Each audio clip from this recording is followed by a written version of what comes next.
আজ থেকে অনন্যার বিয়ের কেনাকাটা শুরু হয়ে গেল। আপনারা অনেকেই জানেন যে আগের একটা ভিডিও বানিয়েছিলাম যে অনন্যার সামনে বিয়ে আছে, ওই জন্য আজ থেকেই হলো ওর শাড়ি কেনাকাটা শুরু করেছি। আমরা প্রথমে ভেবেছিলাম শান্তিপুর যাবো, কিন্তু যেতে পারিনি, তাই আমরা রাজুটির মধ্যেই কেনাকাটা করছি। এই দেখুন এত শাড়ি নেওয়া হয়েছে, মানে বাড়ির সবার জন্য একটা একটা করে, সবার জন্য হলুদ নেওয়া হয়েছে। প্রথমে এই শাড়িগুলো সবাই সিলেক্ট করেছিল, কিন্তু সবাই বলছে এরকম শাড়ি গরমে কষ্ট হবে, ওই জন্য সবার জন্য এরকম সুতির শাড়ি নেওয়া হয়েছে। শাড়িগুলো কেমন লাগছে কমেন্ট করবেন। আর বিয়ের বেনারসি ওইগুলো আমি পরে দেখাবো আপনাদের।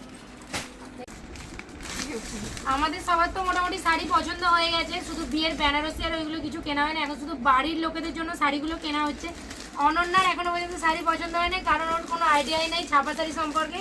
আমরা সবাই আছি, দিভাইয়ারা বলছে নিয়ে লাল লাল কালার নে, ও পছন্দ করছে। এই যে এখানে অনেক ডিজাইন দেখেছে, শাড়ি পুরো ভর্তি করে দিয়েছে, একটা ছাপা শাড়ি ওর পছন্দ হয় না। দেখা যাক অনন্যার কোনটা পছন্দ হয়। কোনটা ভালো লাগছে রে? লালটা তো চা, ওটা তো খয়েরি, লাল কোথায়? দেখ গায়ের সাথে মিশে যাবে, দেখ অন্য কালার দেখ, এখন অনেক আছে, গায়ের সাথে মিশে যাবে।